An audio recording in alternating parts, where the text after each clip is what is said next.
Okay. Um, Welcome everybody. Everyone who joins us on Zoom or Facebook or later on YouTube. Um, this is a seminar session today, and I think that I'm breaking today a very long tradition of being 10 years at the Minerva Center and never presenting in the seminar session. And I've presented in different forums here at Minerva, but never in this seminar. I think it's about time that I do that. But before I do that, I think following the recent 10 years, I do want to say thank you for the PIs and the people of the center for the great experience of being here. I started here before my PhD. I've done my entire, I'm not going to say how many years of PhDing while working here. And now that I'm past that obstacle and I'm back to normal writing, I'm very proud to be able to present one of the first papers I'm working on in this forum. This is kind of a side effect of my main topic of the PhD, which was the right to life of combatants under international law. Which was presented in several, and also young researchers workshops, and then to the Minerva review committees and all that. I've presented many times at the Minerva, but never at the main forum. And on the second caveat that this is a work in progress paper, so I really do look forward to comments, and once I'm going to finish the presentation, which once I finish the presentation, and is it better now? Hopefully. Once I finish the presentation, please feel free to take me to town and bring your criticism. Rip me apart. Well, the paper. Okay. So the background of this paper is October 7th and all the events that took place. Following that, on the first days following October 7th, I was much like, I think, many others, at least in Israel, but not necessarily only, was a bit paralyzed about the response and how the reaction to that.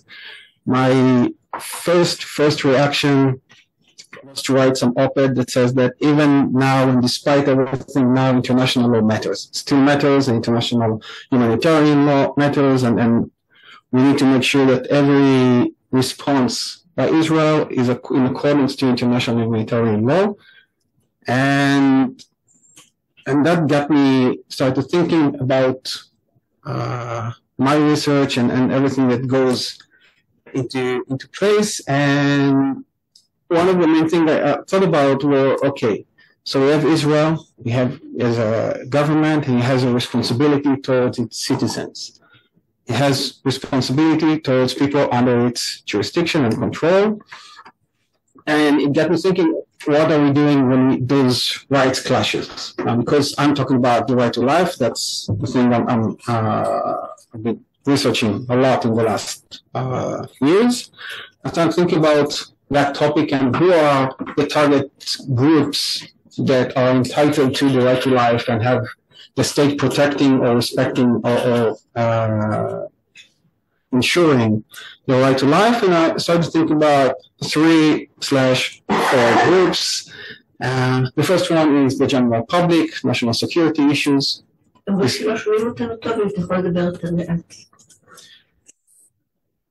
Speak louder, I can speak slower to the microphone. I don't think I can speak slower. I can speak much closer to the microphone. Maybe you can up the volume. Increase the volume of that microphone. That will help them. Okay. Okay. Okay. So I have national security. A second group is the group of the hostages, which are generally under the main right to life control is by Hamas, but Israel also has some obligations towards their lives. The third one is the Israeli IDF soldiers, which is a byproduct, that discussion that came from my PhD. And the fourth group, to some extent, and I will try to touch that briefly, I think, as the Palestinians in Gaza. And I will do that caveat of there is an entire discussion whether or not Gaza was under belligerent occupation on October 7th or not. Personally, professionally, I think that it wasn't. I know that there are other opinions also presented in this room, not just in the international community. And that has some effect on the interplay between the groups.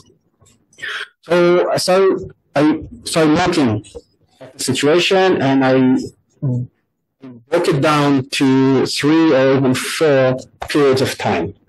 One is October 7th on its own. The second one is the first part of the military campaign, which was mainly airstrikes and distance shelling. The third one was the ground operation alongside. Sorry? Oh, the third one is the ground operation alongside airstrikes, and the fourth one is what is called phase 3, which was a surgical ground operation. I'm not sure that there is a big difference between 2 and 4, but still there is a tendency to distinguish between them. And then I started looking into situations of right to life in response to big terror attacks that have been taking place, or general right to life issues in the context of terrorism and humanitarian conflicts or armed conflicts. So the first one, very famous one, is the Moscow theater in 2002. Chechens took control over the theater in Moscow. It took 850 hostages, and the Russians had to decide how they're going to respond to that. Their response was to deploy some kind of gas into the theater, neutralizing basically almost everyone in the theater, and then killing all the terrorists. And then there was a big question about right to life issues, one on the use of gas against the nationals, and the second one was the complete lack of ability to transfer the people from the theater to hospitals. They basically took them out of the theater and put them on the street. It was a freezing night in Moscow. A lot of them died because of the freezing conditions. Some of them died because of the gas, and significant number of them also got survived through that operation. And it came to the European Court of Human Rights, which held that the use of gas was not necessarily illegal. There was an actual question there whether or not we look at that from that perspective or not. But on the right to life, it was decided that there was no breach of the right to life because Russia did not, among other things, Russia did not have any prior information about that upcoming attack. Going a few years further, we have the Beslan school incidents also in Russia, also Chechnya. We're talking about 2 years after that, in September 2004. Just a clarification question. Was there no infringement of the right, or to the extent there was an infringement, it was proportionate? I think it was proportionate. Yeah. But it does mean that there was no infringement of the right. There was a deprivation right to life, but it wasn't a violation of, it was an arbitrary deprivation of the equivalent of the European Convention of Human Rights. The second one is the Beslan school, as I said, in September 2004. 1,100 hostages, most of them children, and Russia's response was very aggressive again. I don't have the number of casualties, but again, it came to the European Court of Human Rights, And this time it was decided that there was an infringement of the right to life because Russia did have prior knowledge that such attack is imminent. The European Court of Human Rights said that Russia failed to take all reasonable measures to prevent the attack, and they had intelligence and they should have acted better to prevent it. And there was excessive use of force, which resulted in the deaths of a lot of the hostages.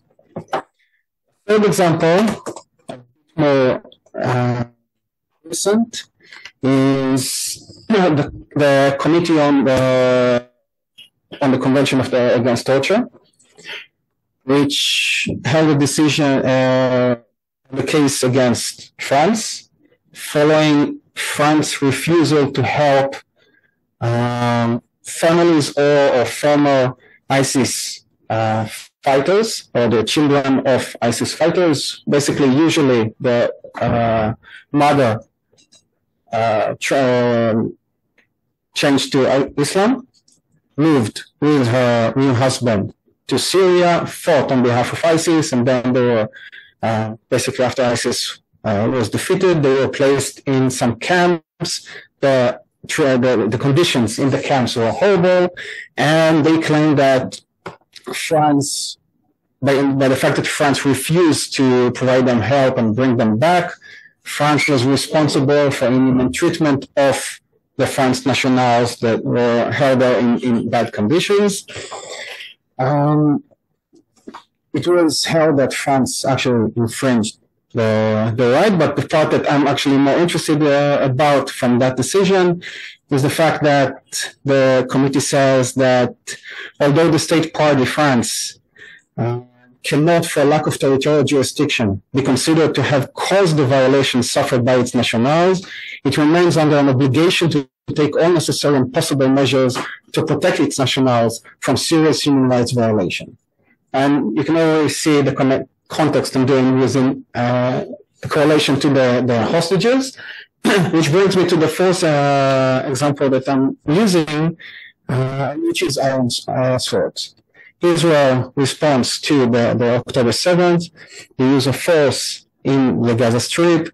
The purpose of the operation of the fighting is to release the hostages, but also to retain security for Israel border, the Gaza envelope, or even the central of Israel, which was under constant threat of rockets.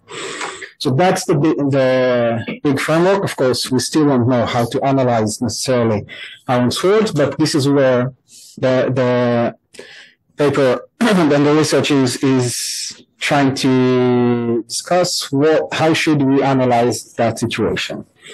So I'm briefly going to touch the importance of the right to life. I don't think this is something that we need to talk a lot about. It appears in every human rights convention, from the Universal Declaration of Human Rights, ICCPR, the Inter-American Convention, the African Charter, and of course, European Court of Human Rights.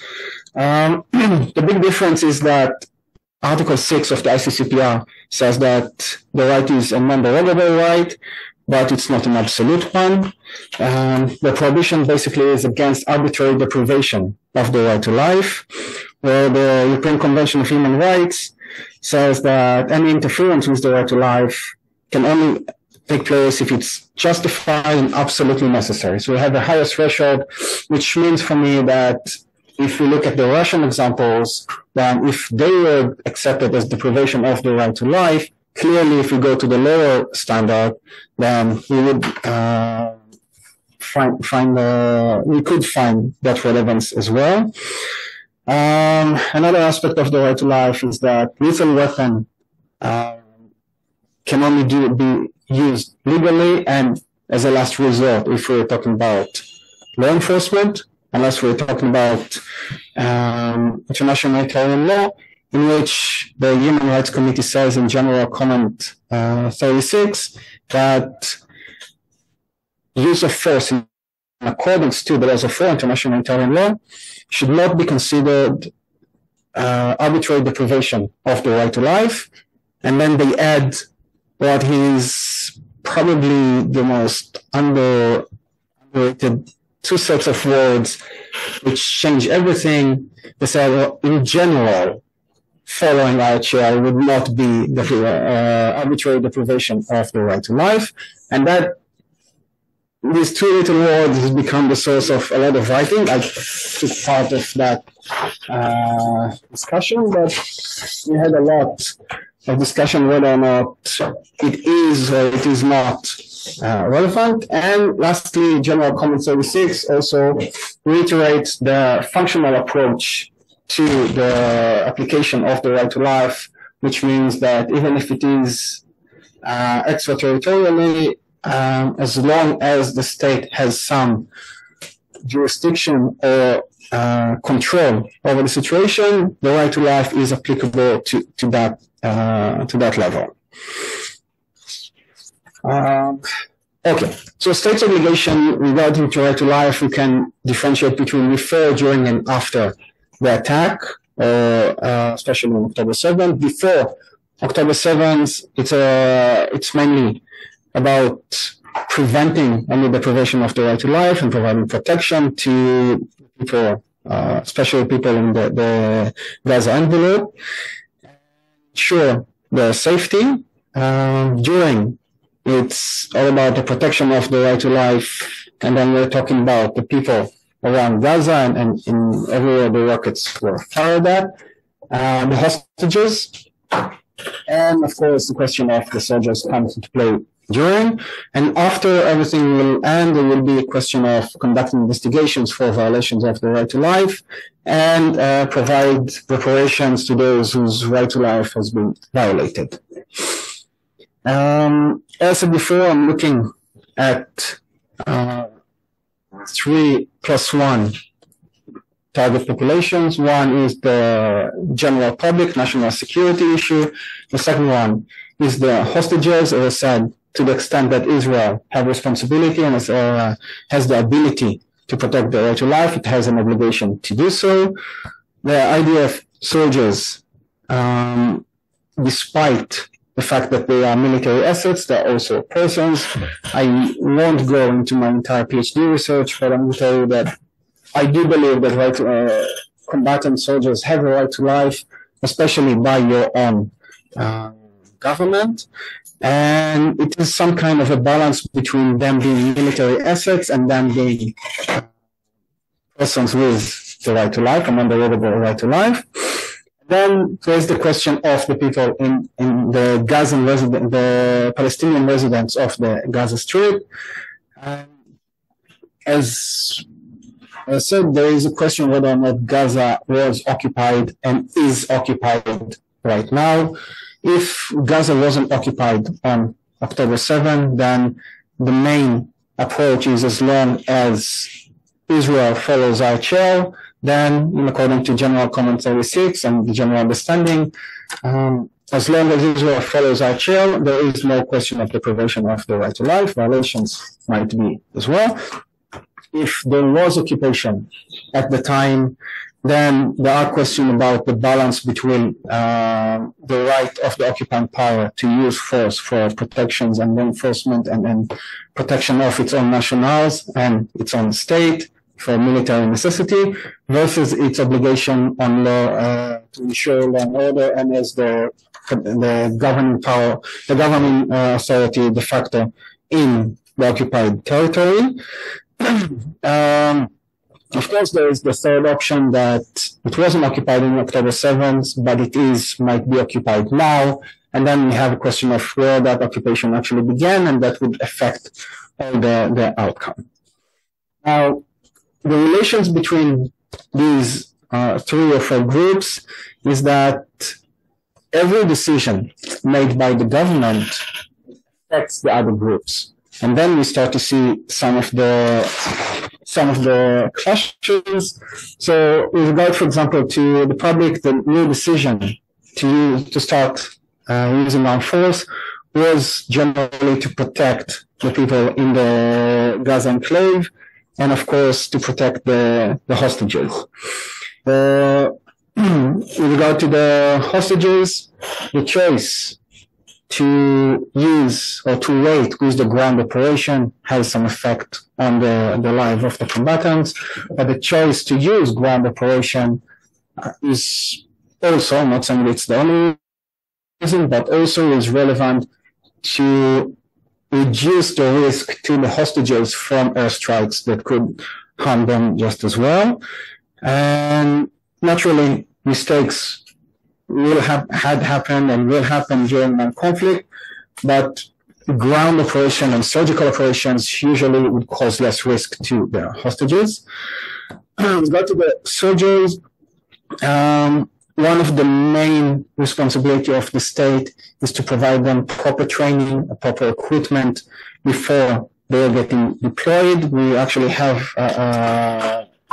in the UK jurisprudence that actually says that this is one of the obligations of the state towards the right to life of its soldier. We have the Smith case from 2013, actually Smith 2 case, which said that the state must provide them proper training, proper equipment before they are getting deployed. And to some extent, if we want to see one of the implementations of that, we can see that the decision to wait for a couple of weeks between the October 7 and until the deployment of the ground operation was to provide the IDF soldiers with proper equipment, which apparently was lacking, and provide them training towards the ground invasion in order to make sure that they are safe. And you can also see the clash that would cause, because by waiting 2 weeks, the life of the hostages might have increased the risk to the life of the hostages by allowing Hamas to put them deeper into Gaza, deeper into the tunnels. So the mere decision to provide and wait and to ensure the life of the soldiers might have cost some of the life of the hostages. The balancing comes into play is, like I said, the question of how we use first the ground invasion and waiting for the military operation, choosing methods and means of warfare. Again, every decision whether to use airstrike or to use ground forces and how you use the ground forces has an implication directly on the right to life of the combatants, but also on the right to life of the hostages, and of course the right to life of the Palestinians in the Gaza Strip. A decision to do a ceasefire in order to release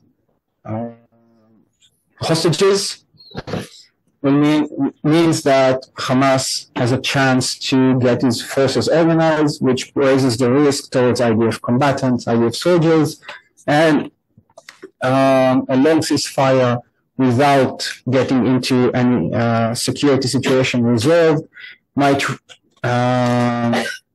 prolong the lack of security of the general public in Israel to some extent. So these are some of the clashes that you can see between the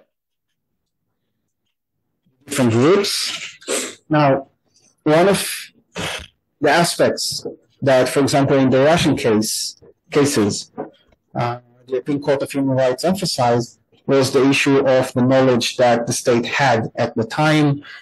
This has a clear implication of the questions of the discussion over what happened in October 7th, how much information did Israel have about an upcoming attack and the response, but also how much information Israel has about the location of the hostages. Whether it's that the level of intelligence that says that are we even able to bring them back in a certain way? Are we in a position to have enough knowledge to say that if we actually continue with the fighting, it will increase the chances to protect the right to life of the hostages? Or is it just an educated guess, or is it an estimation? And it goes basically on all aspects, the decision to ceasefire, and it's all about the knowledge of what will happen and how it will effect.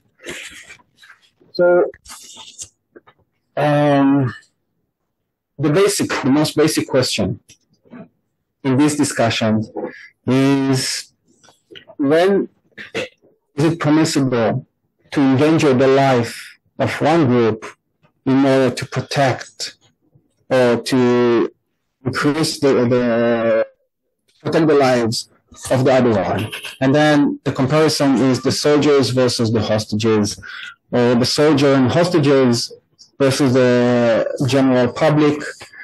And how about in giving up on all the hostages and says we don't negotiate with terrorists, as the US usually says, with the idea of we're trying to protect future hostages, and we're not only looking at the current hostages. All of them are within that discussion of endangering one group in order to protect a different group, and how do we balance between them, and how much risk are we willing to take upon the life of soldiers in order to protect the national security and the people in the Gaza enclave, Gaza envelope, or the hostages. And what about the balancing between them during a combat? So if we send a unit of soldiers for a rescue operation to save 2 hostages, it cost us the lives of 3 soldiers, 4 soldiers, 5 soldiers. How do we balance the cost versus the benefit between those 2 groups? And lastly, lastly about that discussion is about the question of discretion to the state. Where does the state have discretion on what operation to take, or in the European Court of Human Rights to refer to the margin of appreciation? And usually the understanding is that the discretion is quite wide, and most of the discussion on the discretion is rather political and within the public rather than legal, and the cost or the framework of the legal discussion is to make sure that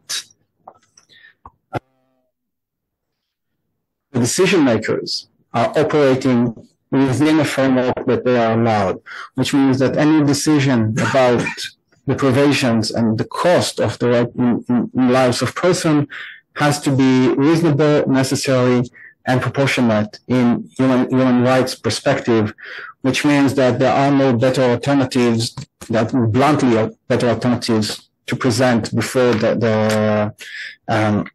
by the decision makers. And this is basically where I stand right now. I am mapping all the clashes between these groups, and I'm trying to figure out what are the recommendations that can be made to decision makers in order to be sure that they are not taking any of the groups for granted on the one hand, and they are not neglecting one group for the benefit of another one, which would lead to an arbitrary deprivation of the right to life. And I think my biggest concern is about what are they doing with the hostages, and this is from my personal perspective. And I think that whenever we balance these 2 aspects, and we have to take into account the level of risk that is placed upon IDF soldiers on the one hand, that level of risk has to be justified from the chances to save the hostages and to make sure that the operation does not cause excessive, does not have excessive price also in the life of the Palestinian civilians.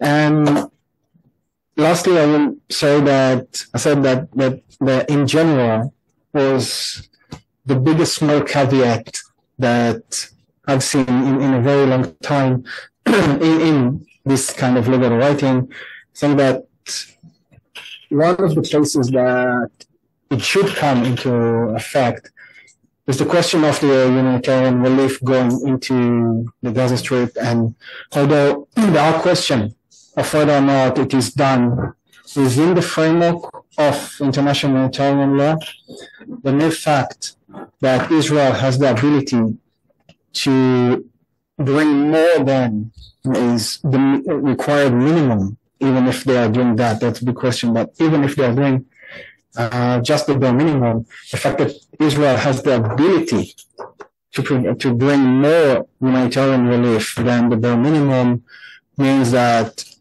preventing from enabling such humanitarian convoy to enter might also fall from that caveat of, in general, within the questions of the right to life, take into account the situation in the Gaza Strip and Israel's ability to affect that situation. I think that's the last question. In general means that now is an exception? In general, the phrase says that... So there's an exception? Yeah.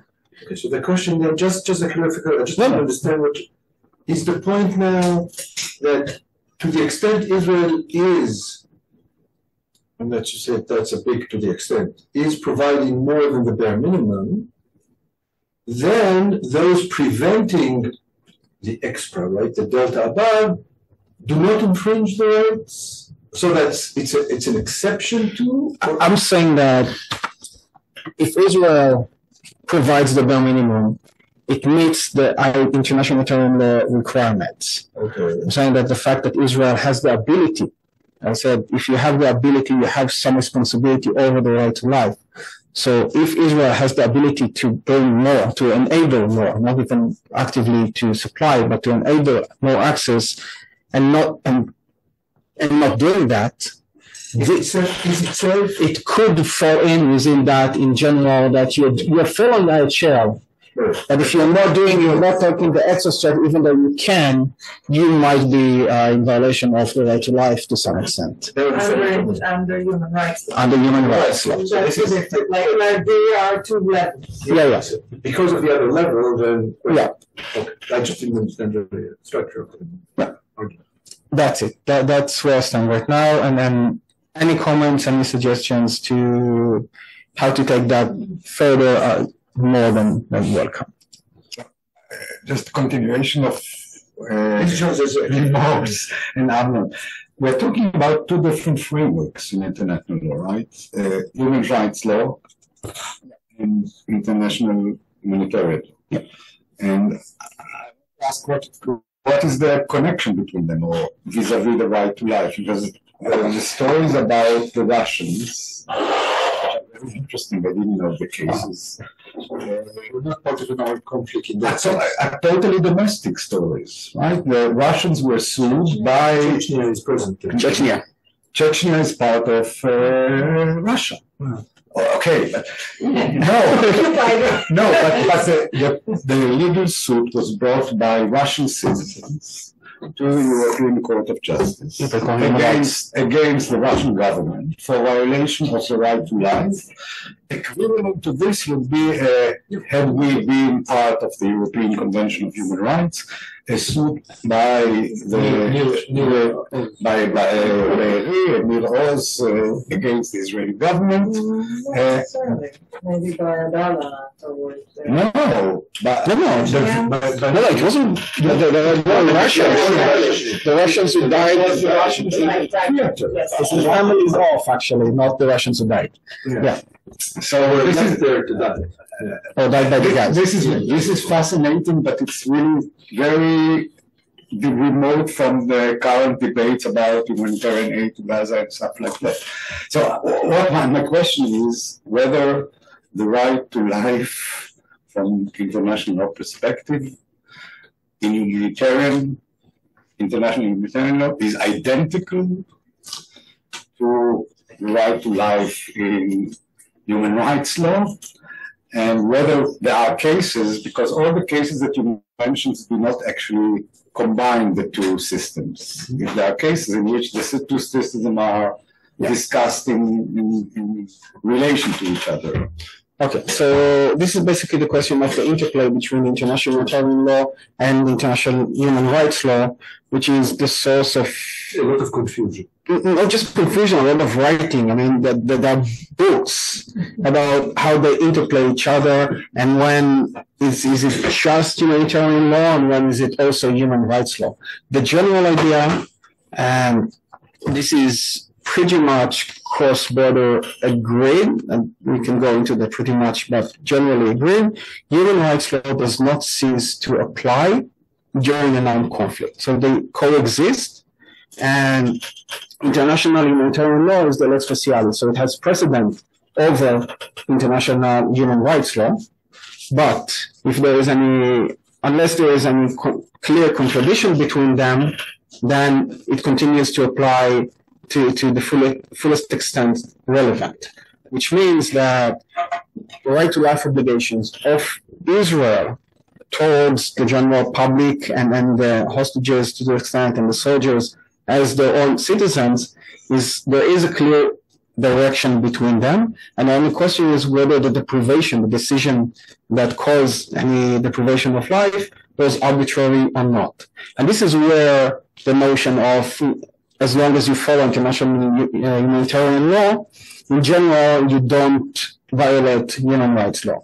But when you talk about giving the soldiers equipment and training, this is actually very, very much human rights aspect, because they are still not deployed. So this is where those questions come into play. There is actually a lot of writing and judicial decisions about that interplay, including European Court of Human Rights. But I didn't find anyone so strict and so direct about hostages. And this is where I found those specific cases so relevant and interesting because of the hostages situation, and not necessarily the general interplay between the two systems, which, well, I have chapters on that interplay in different papers, but definitely a source of a lot of writing, and they do coexist. Yeah. Okay, so just two very brief, just to get the conversation going, and then I have some more specific questions. What I find interesting in your framework is the following 2 points. One is that the relationship between what we call public interest and human rights is blurred. So usually we distinguish between state obligations to protect public interests, governmental interests doesn't matter, such as national security, and rights of specific individuals. As soon as you say all the people in Israel, actually, because the missiles from Gaza do not only impact the area surrounding Gaza, but may also kill people outside. Then there is no real distinction between the state acting in order to promote the interest or public interest for national security, and the state acting to protect the lives of the right to human life. And then the structure of life collapses, because it means that I have a right vis-a-vis my state for life. So I can sue my state for failing to have a decent hospitals, a decent healthcare, transportation by car accidents, it's my right to life, all the stuff that we usually think about as public interest, then is collapsed into rights, and I find this disturbing, because there's an internal a priori preference to rights as trumps, so to speak. That becomes a loaded term now.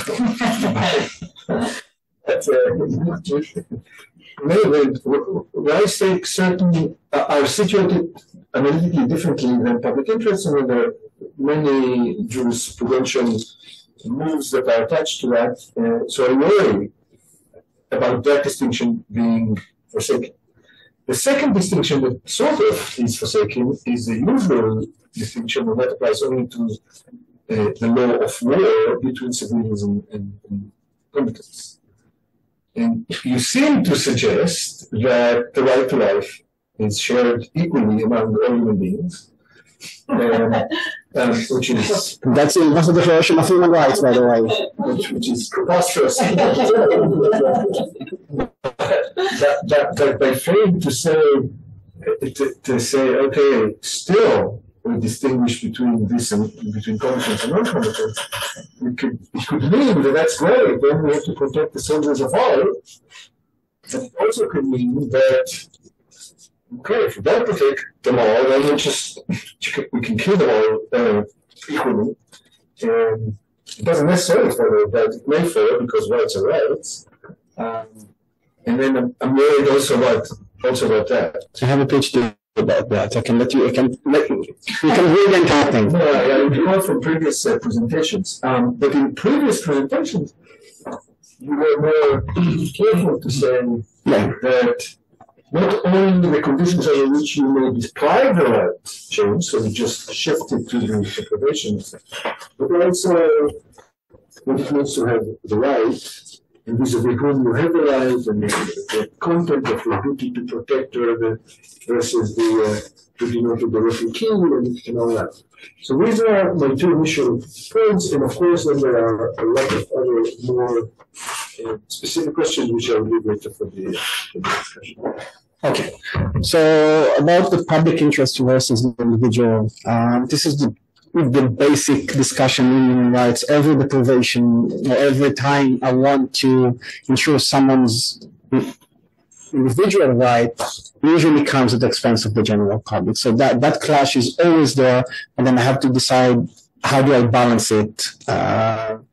On every human right, we will take that clash exists there. From freedom of expression, from you have to start usually of some individual person having a right to.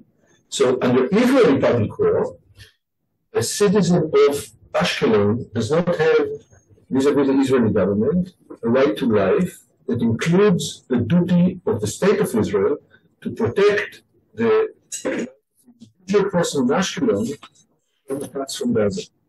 That individual can go to court and say, and claim that the state is violating its duty to protect the public interest. But that has a totally different doctrine that kicks in than the doctrine that kicks in if I have an individual right. So I don't under domestic law have the right, that, for example, requires that the state protects by invading Gaza, protect by building shelters, or any other means. Peace, for example. Peace. There's also an option. Of course, there's an option. But signing a peace treaty, I don't have that right. Why? Because that's This is such a basic law. You mean that you have it gives you a right to life. No, it gives you a right to life, but then you have to show in what way your individual right to life in a particular situation is infringed by the state, and you will fail under Israeli public law. And if you don't show three things, one of which is something that is particularly direct, is a direct action by the state to infringe, not to protect, but to infringe, a direct, not a failure to act, but a direct action, a positive, negative issue here. And you have to show that you're not a statistical person. The threat is directed to you.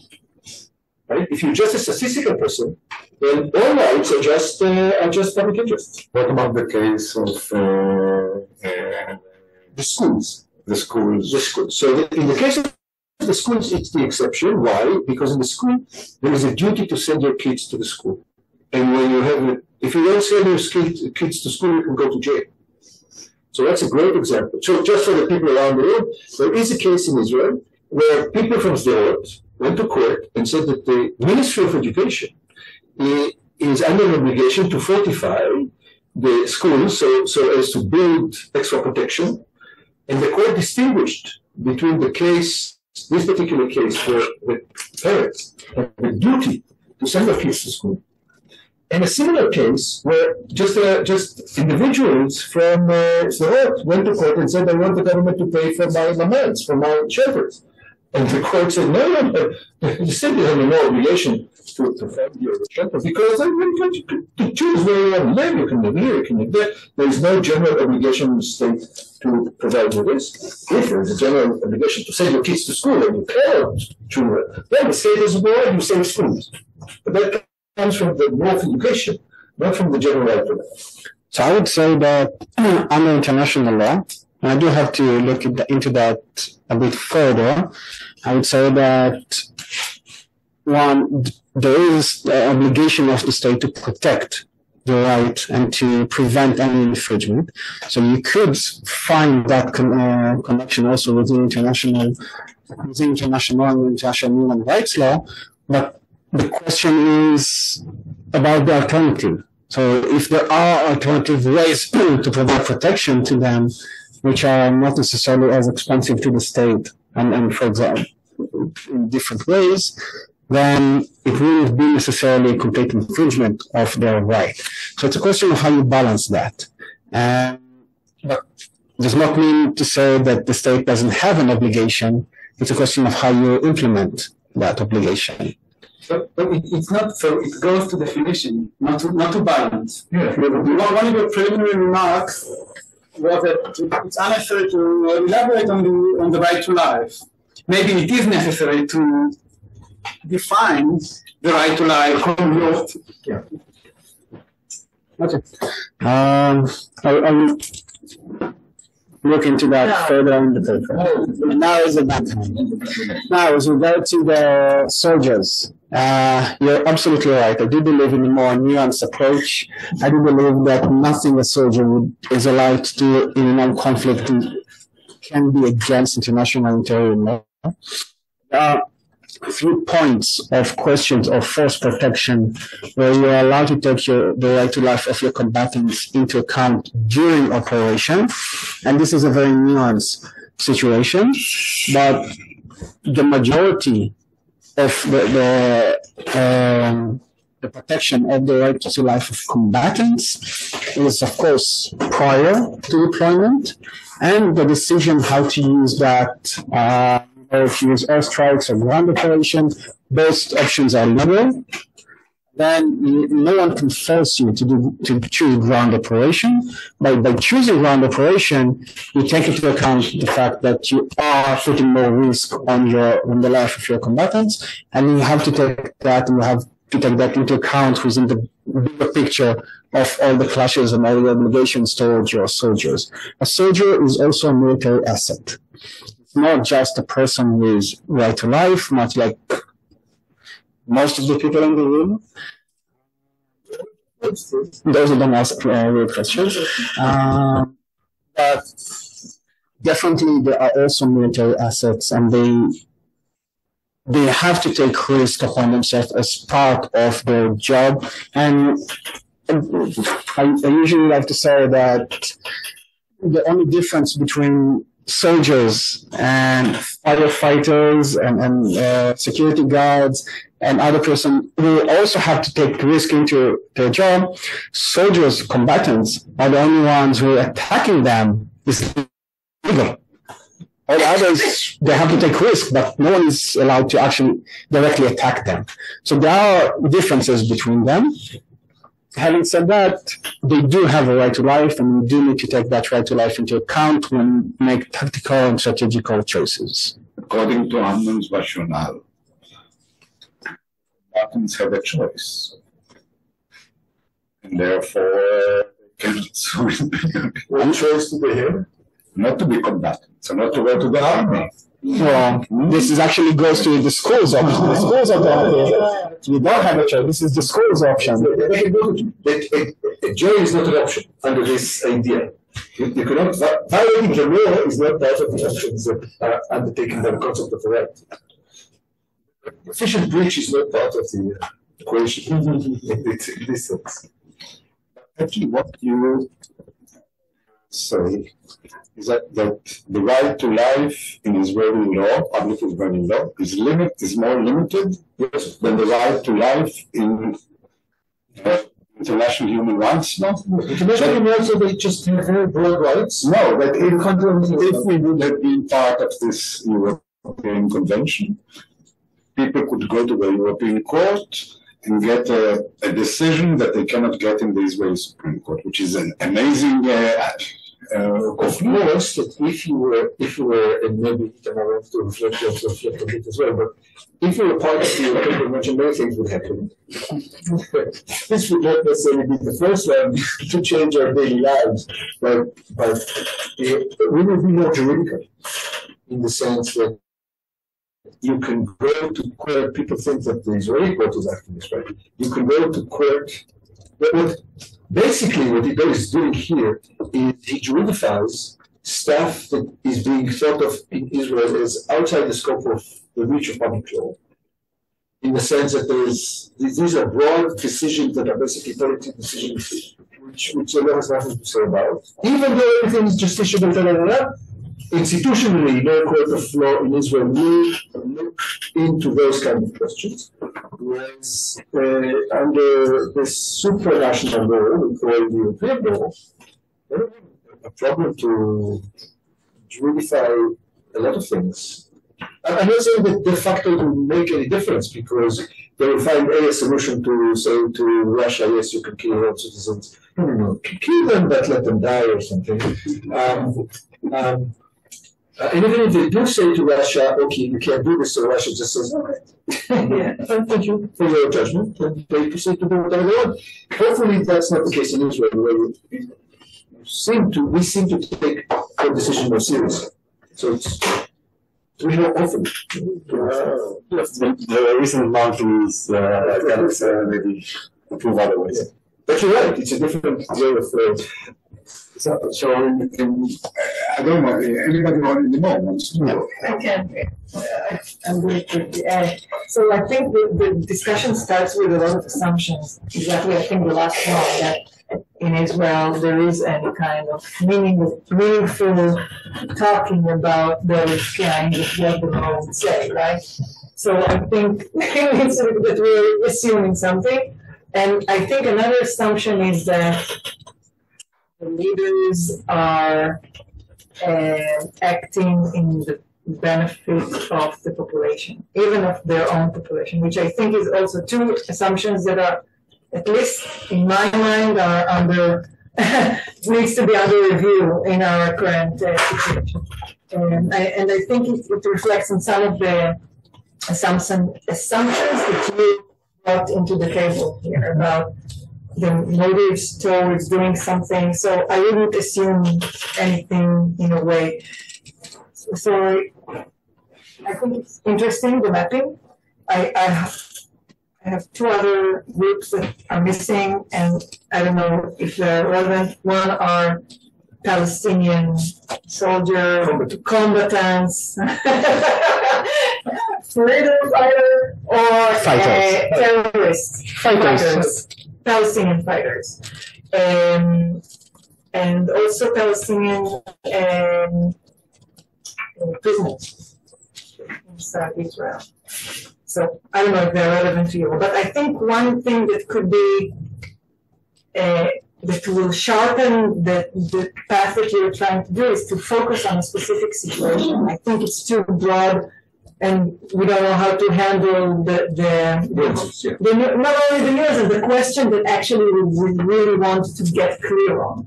So if your interest is on the hostages, I would pick that and take it all the way from the beginning, and then doing all this discussion about whether the right to life has been infringed from the beginning. Later on, maybe that will clear what is the added value. So there are just a quick follow-up on that, maybe the struggle with hostages is way more easy. It's way easier in the sense that you do have concrete individuals that once captured becomes hostages, and then their individual rights now materializes. It's not the floating public interest They cannot choose not to be hostages. They cannot choose not to be hostages.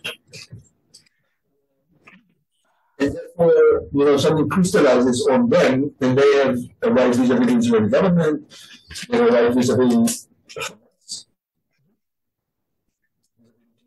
maybe to step in and help, and to the extent that we talk about humanitarian intervention or something like that.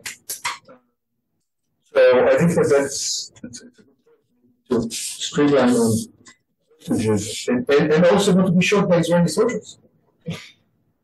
If possible. So about follow-up question to the first point, she said combatants. Can't use that word. Fighters. They are not. Legally, they are not. Legally, they are not combatants. Illegal combatants. Unlawful combatants is the U.S. version of trying to say that's a very U.S. approach. But just if we said that there is, it depends on whether we. U.S. and Israel, by the way. Yeah. In Gaza, including an 82-year-old. If we are considered occupied in Gaza,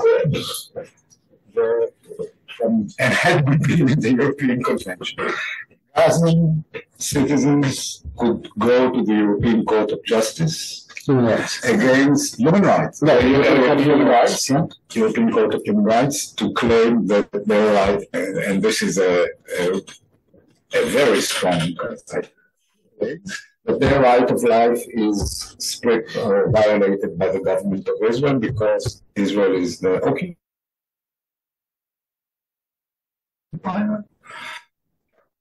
They would try that for sure in that theoretical scenario, because we've seen that in the European Court of Human Rights in UK cases, for example, in Iraq. Mm-hmm. We've seen that happen when Iraq was occupied by US and UK. There were claims to the European Court of Human Rights against the Iraqis. It would be further, but okay. No. Okay. So there's a duty to investigate to the extent that there were violations of law.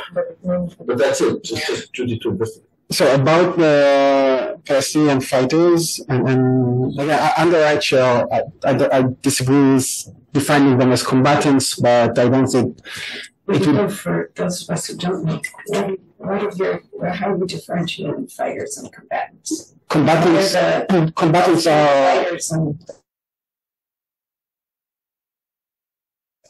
Combatants is legitimate military law to fight, and you have some privileges and restrictions that comes into that. Usually we're talking about soldiers of a state or combatants of an organization that meet for several criteria, certain criteria of the law, which includes following the operations in accordance to international military law. Once they are not forces of a state, and the modus operandi is basically violations of everything we know of international military law, they don't benefit the privileges of a combatant, and therefore they don't meet the criteria of a combatant, and therefore usually the professional term to refer to someone like that is a fighter. So you're not a combatant, which means combatant immunity and other privileges. You're a fighter, which means you're allowed to be targeted, which is how I would refer to them in the context of they're allowed to be targeted as long as they take in direct participation in the hostilities. Combatants are allowed to be targeted, but they have no combatant immunity. That's right. And which means that if they are being caught and they become Palestinian prisoners, they can be put on trial. But once they're being captured, they have complete right to life, and no one should arbitrarily kill them. Once they are being captured, they are under the protection of the right to life completely. Yeah, okay. So I have two sets of comments, both of which follow up on themes that we already discussed. One is you kind of set aside the position in the beginning of your talk according to which occupied. There's serious questions if it was occupied. I'm not taking a position on that. Frankly, I don't think it was occupied. I do think that it was, in fact, a de facto sovereign. And the way that things have been exposed since as well militates towards that direction. That's why I also am not sure about your categorization of the fighters versus combatants. It's clear that they don't follow IHL in all instances, or even in part of it, in a small part of the instances. But I think that in terms of the right for self-defense that Israel has under Article 51, for example, I think that is the easiest path to get there and the most logical path to get there as things with the facts that we know today. That's completely not considered in your analysis. So I would encourage you to consider that option, even if you. What difference would it make? There is now, just one of the main arguments. I mean, I agree with you. I just want to. One of the main arguments about the entire operation was that Israel doesn't have a right to self-defense. That was an argument that South Africa made at the ICJ. Many governments made that argument in various ways at the ICJ in the following discussion that was about the legality of the occupation. And there is a question how to answer that argument if one wants, or maybe it's correct, but I personally don't think it's correct. And I think the best way to answer it is to acknowledge that Gaza was in fact sovereign, and it was a state in that regard. That doesn't mean that all of the operations that Israel is conducting are legal, of course, but it does mean that there is a right to self-defense under international law, and it changes a little bit your analysis. So that's one thing. Another thing follows up on the Limol's comments and Eli and Amnon about the hostages. I think that in terms of, this might be one of those comments that end up saying, okay, why don't you write a different paper, which is the worst kind of comment. But nevertheless, I will go there a little bit. I think this is a really fascinating issue to really zoom in on, and I think that you have the basics for it, and I think that the precedents that you kind of marshal to discuss it are not very similar. So in a way, it's a relatively unique situation that we have right now. And I think that many of you, your analysis of the right to life of the hostages and their families, I think should be included here. Is rather it follows, I think, a particular script that is the script that we have been presented with by the Israeli government. That is not the necessary script at all. There's many other aspects of these rights that are not being centered in the public debate. But I think that from a normative perspective and a normative legal perspective grounded in the right to life as it is understood in various contexts, there's much more to say. There's much more to say, for example, about rights to information. In the disappeared persons context under international law, there's a recognized right to obtain information from a government when a person is disappeared. I think there's an analogy here. And I think that a lot of the protests that we're hearing from the families of the hostages that are so, some of them are so frustrated at this point and hopeless at this point, is searching for the language to claim their own rights in terms of participation, information, maybe even decision making. There's also relevant analogies in the context of custodianship, medical context. I mean, I think, yeah. So I think there's a lot to explore here. And in a way, it would really make a great contribution that I don't think is out there at this point, because this is such a unique historical precedent. In a way. Not just about life. Well, focus on hostages or broad list of threats. One can ask, what is the normative analysis of the question of hostages? One can talk about a social contract and the question of civilian hostages. That's a kind of different framing. But even if you only look at even if you focus on the right to life under international law, there's still a lot more to do that is not necessarily within the framework of should we attack the Palestinians or not, or how. I mean, there's a lot to say within the internal domestic context of Israel the kinds of, I think, deprivation that hostages that have returned, as well as families of hostages have faced here, and it requires a language, and the language is partly within the right to life. Thank you. So, self-defense and Article 51. I don't think that the right of self-defense is. I don't think the situation is binary. Let's say like that. Either it's occupied or there is a Palestinian state. There's a wide range between them. I don't think that the right to self-defense of a state is only bound by state versus state under Article 51. You have the right of self-defense against non-state organizations conducting attacks, and within another state. Within another state. Yeah, but you're not acknowledging that it is another state. But okay. Well, outside of your territory. Yeah, okay. This is what you need. You don't need it necessarily to be within. Because if you talk about within another state, you go into Article 51. I'm talking about the wider understanding of the right to self-defense. Beyond 51, more older than 51. Which is discredited by much of international law. Yes, the question was whether the Article 51 fully displaced or other rights of self-defense, or whether it was an older layer that still remains. What was the meaningful common approach here? So let's usually say this. Nobody says that Israel cannot act upon that militarily. Right? They are saying exactly that. Well, they're saying that. In the law, they did. In the law case, they did. They said it's I'm not talking about the court.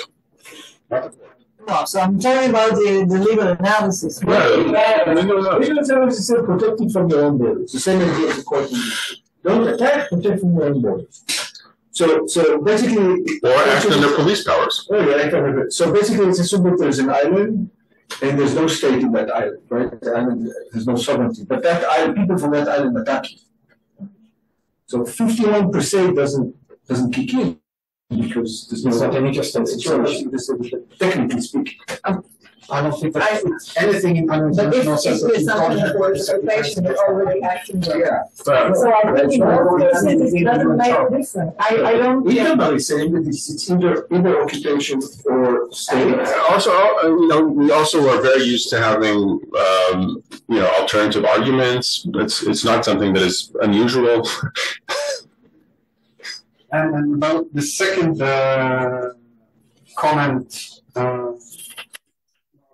I'm not going to write a new article right now. I think that a lot of two passes. One is the whole enforced disappearance discussion that we've been having for many, many years. Actually goes back way before, and sometimes people forget about that. The current situation of hostages was the government has been there for such a long time, and the question about information and all that has been there, and no solution besides. It's been there for almost 9 years. And so the question of all the rights, which brings me to the second one, the discussion about the rights of hostages and hostages' family actually has been very nicely discussed by Sofia Galani, who wrote a book on the rights of hostages, which took a very interesting approach, saying that every time we talk about counterterrorism, it is in the context of hostages. The main question is how to make sure that in our counterterrorism operations, we don't violate the terrorists' rights when we capture them, and we don't use excessive force, and we don't. When she said, well, we always overlook the rights of the hostages, and so I think she has done a lot of the discussions that you actually refer to, and I do rely on her work, but I do, I think I like the approach that suggests that I should take one single question and focus on that, and the hostages is perfect for that, and I will look into that and see if all the clashes are one approach, or should I zoom into one specific one. Maybe hostages versus what people say that Palestinian prisoners. So it's not necessarily. I just pointed that because you were mapping, but I think, and just another comment on the prisoners issue. We also have now a great number of people that we have taken during the war. Question for the nation. Yeah. That's these are the Right. the prisoners broadly defined. Yes. Those are the issues. Exactly. Hostages. I know that there are new legislation regarding compensation for families for hostages, and they needed to make up a new category because they didn't fit into if they pull a Teva and not any other. It's not like Russian, if I remember it correct. It's not like a very temporal condition, like a few hours or a few days. It's an existing category. They're over there and they're not here, and they're not alive, and they're not dead. It's completely their category. So maybe it's interesting to compare it to the new legislation Israel did. What are their rights as citizens? I still find it very annoying that it is a new situation for the 240 people that were kidnapped on October 7th, but until that happened, there was no special system for a government against a nation beside. It's been there for over 8 years by the time. It wasn't a social problem. It's never only illegal. So again, you could have a theoretical discussion, which I'm sure Eli and Nami prone to have, whether or not 130, 40 people constitute a social problem. But I'm not really going to touch that. That's not the number. No, but there is a difference because these two was captive, and the right of life is not relevant here. The right to freedom is. No, false appearances, which is the definition he's been doing, is directly connected with the right to life because you don't know what his actual situation is. You don't even know if he's alive or dead. And there is no impending operation of the Israelis. It's a matter of right to freedom. Well, you could argue that they have an obligation to make some exchange or get into some kind of a deal in order to protect his right to life and bring him alive back home while he is alive. What happens if he's not released and then he dies?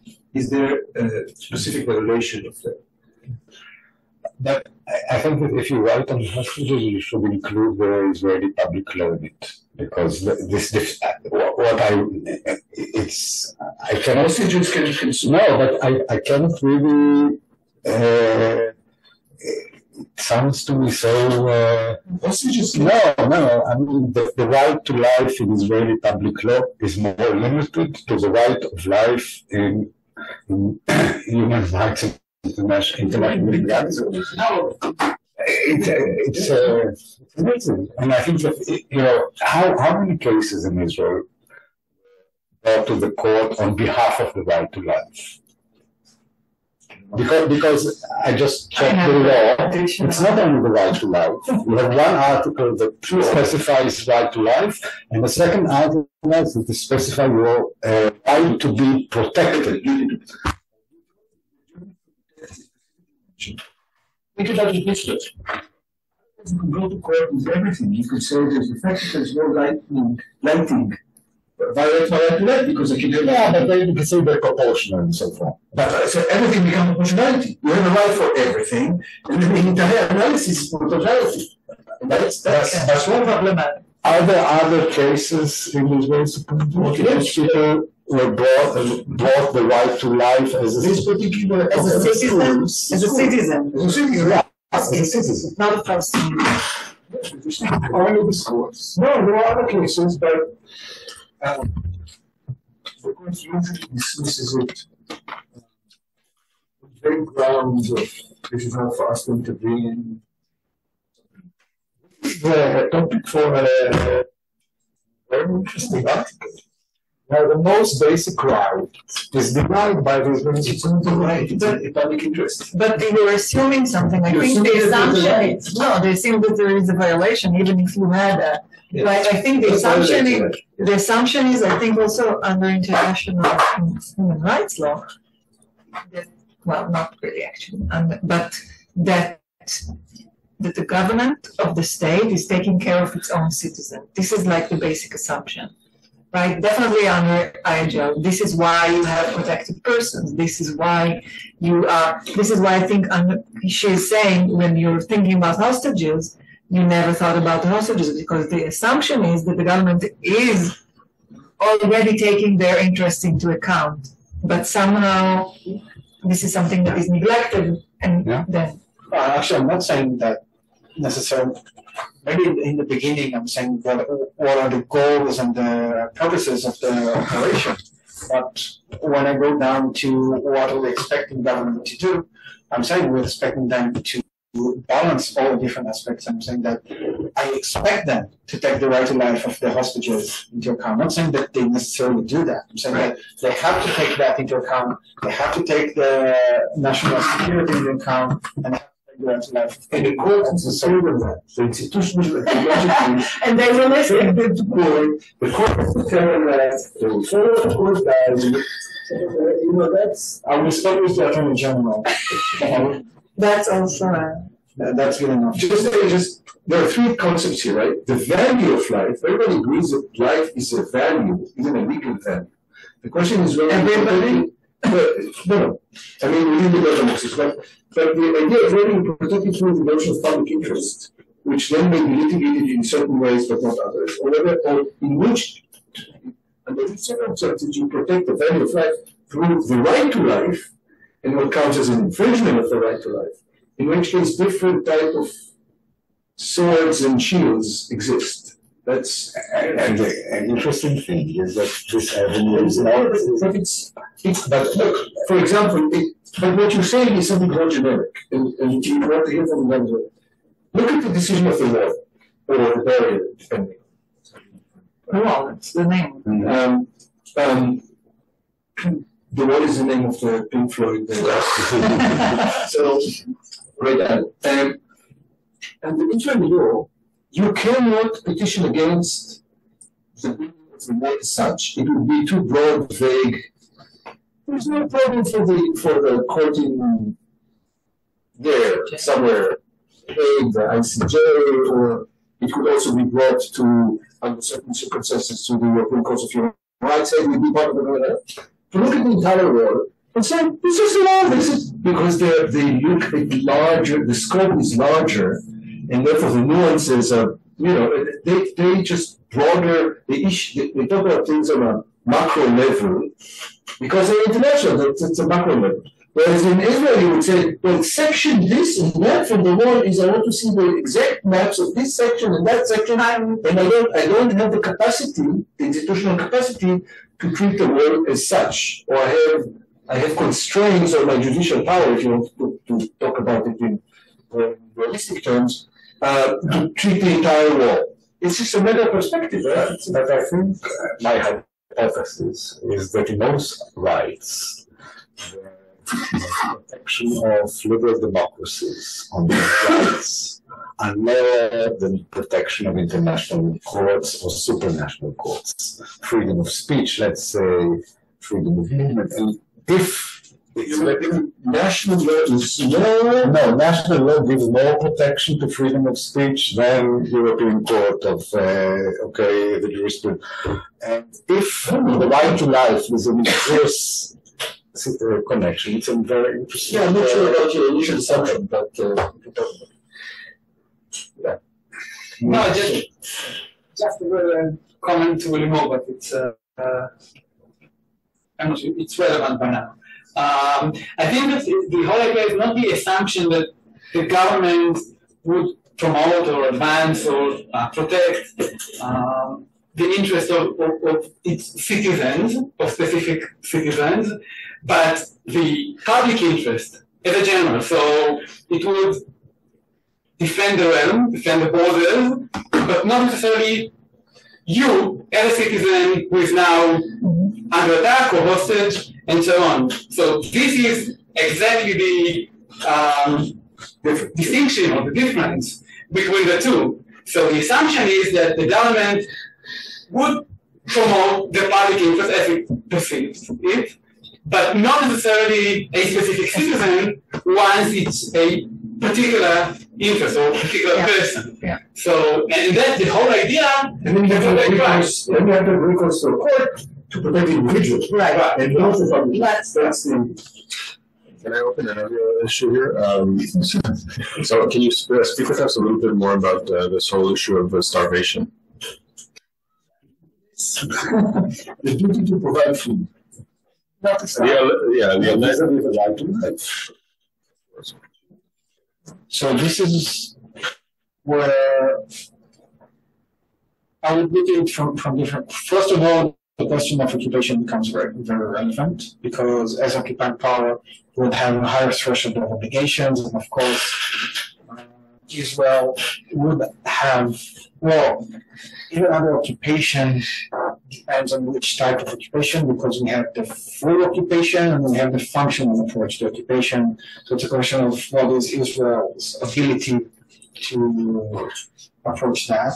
And the second one is that if you look at it from international humanitarian law, it becomes a bit more complicated, because under international humanitarian law, the law says that you're not allowed to use starvation of the civilian population as a method of warfare, which implies that you're allowed to, well, there is no prohibition to use starvation as a means of warfare against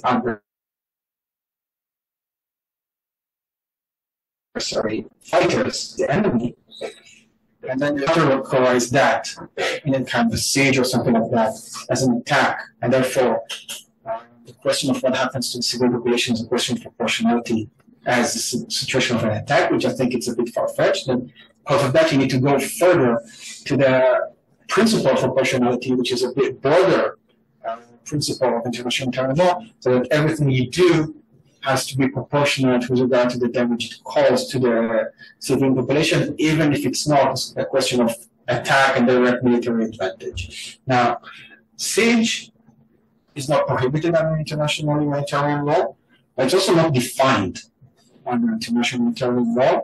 And there are questions of how you should approach that, but generally the idea is that you have to allow entrance of humanitarian relief into the siege area, and which means that you need to do everything you can in order to ensure that the civilian population is not starved.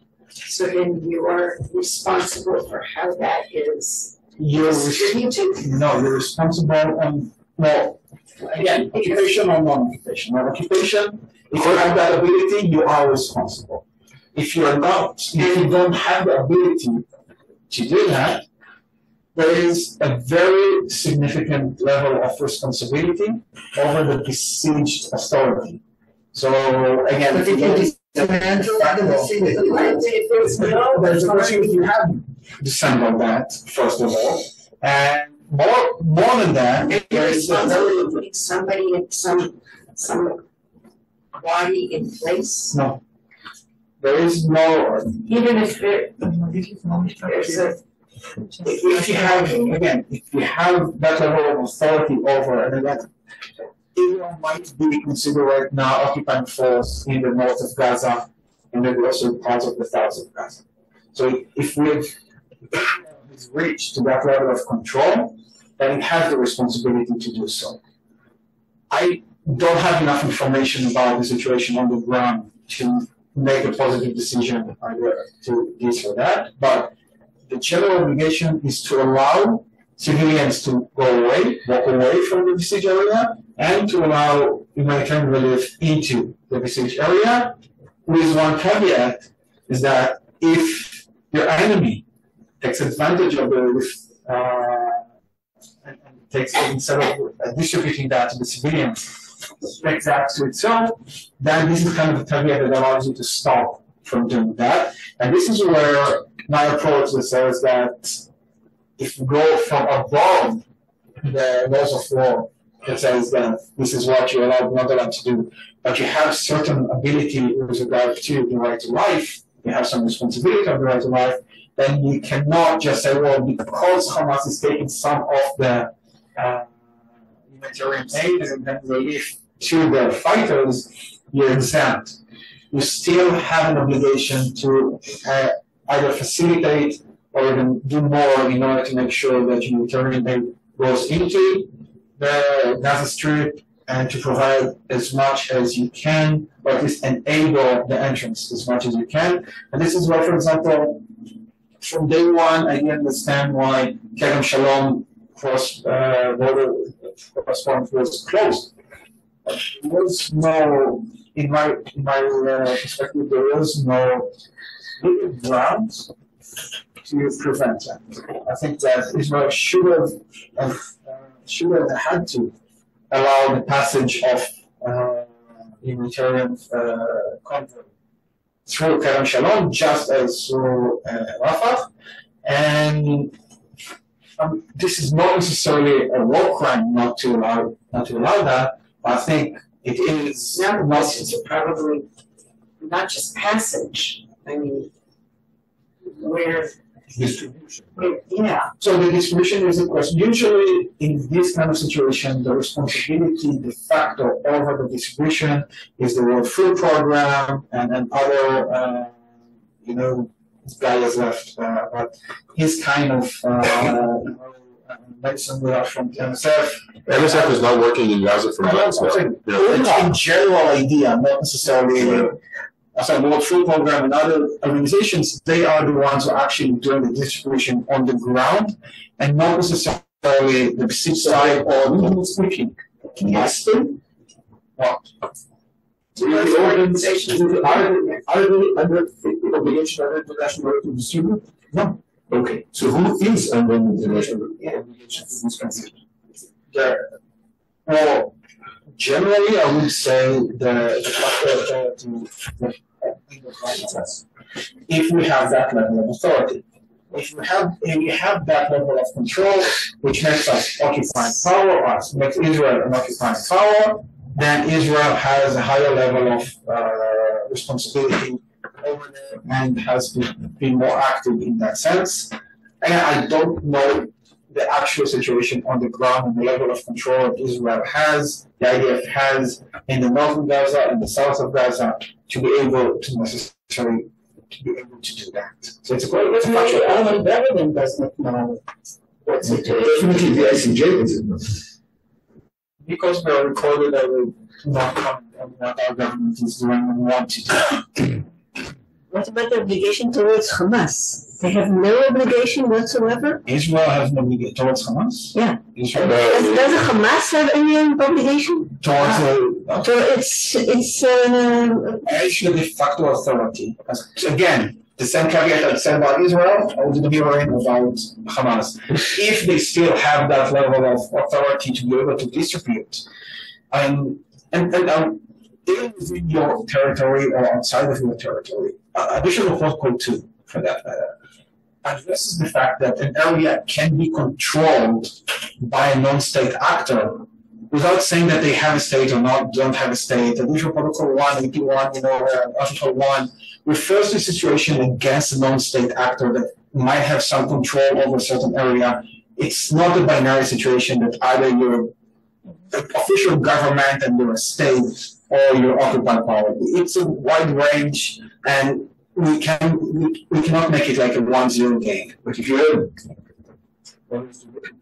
if you have, then you are considered as a sovereign, and therefore,